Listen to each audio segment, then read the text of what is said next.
j'ai perdu 4 km d'autonomie. Ouais, mais en 15 jours. Que ce soit avec de simples piles ou les batteries de vos appareils électroniques, vous avez déjà certainement dû remarquer qu'elles ont la fâcheuse tendance à se décharger même s'ils n'étaient pas utilisés.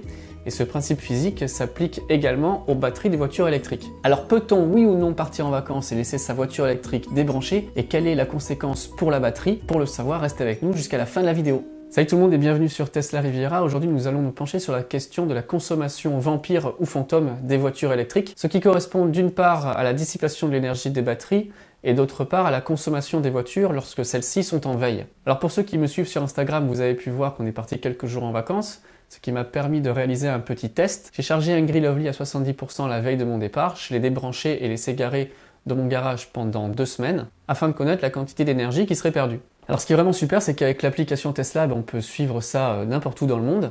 C'est ce que j'ai fait des screenshots pendant mes séjours, c'est ce que je vais vous faire voir. Mais avant de vous les faire voir, je voulais d'abord vous remercier de regarder cette vidéo et je vous invite, si ce n'est pas déjà fait, à vous abonner à la chaîne. Si vous êtes intéressé par l'actualité Tesla voiture électrique, sachez que je réalise également des vidéos de tests, de tutos et des vidéos de vulgarisation comme celle-ci. Le 5 janvier, j'avais toujours 70% de batterie. 2 jours plus tard, le 7, on est passé à 69%. Le 9, on avait toujours 69%. Le 10, on est passé à 68%. Le 12 janvier, on avait toujours 68%. Pareil pour le 13 janvier. Donc à présent, direction la voiture afin de connaître le statut de charge à la fin du test. Combien il reste à présent de batterie avec l'app?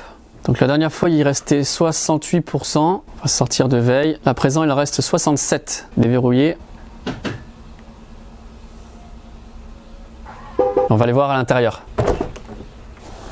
J'ai raté une mise à jour, donc on a bien 67% d'autonomie. On va voir combien ça représente en termes de kilomètres. Dans la voiture, affichage, ici je vais dans distance. Donc on voit qu'il me reste une autonomie de 331 km. Donc comme vous le voyez, on a perdu entre 3 et 4%, ce qui est pas beaucoup finalement en 2 semaines. J'entends souvent dire, oui ta voiture électrique, si tu la laisses pas tout le temps branchée à une prise, elle va se vider en 1 semaine, tu n'auras plus d'électricité, il faut constamment la laisser brancher. Donc c'est faux, d'autant que dehors là il fait à peine 7 degrés. C'est quelque chose qui n'a pas une très grande incidence sur la batterie, pas de problème, vous pouvez donc partir et laisser votre voiture dans votre garage pendant plusieurs semaines, même plusieurs mois, et votre batterie ne sera pas à zéro. Bon, par contre, je vous déconseille de partir plusieurs semaines, plusieurs mois, de laisser la batterie quasiment vide à votre départ parce que c'est pas très bon pour les cellules. Par contre, voilà, si vous la chargez jusqu'à 70-80%, vous pouvez vraiment la laisser seule pendant plusieurs semaines, voire plusieurs mois. Il n'y a pas de problème. On va voir 3-4% combien ça se traduit en termes de kilomètres. Allez, je branche.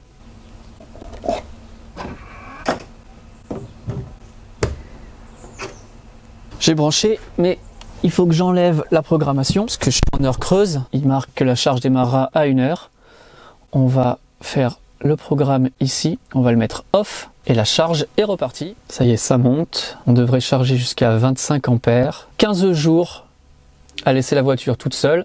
Bien, ça équivaut à une demi-heure de charge sur du 25 ampères. Si on tourne ici l'affichage et qu'on rebascule sur l'énergie, 25 ampères, c'est 5 kW.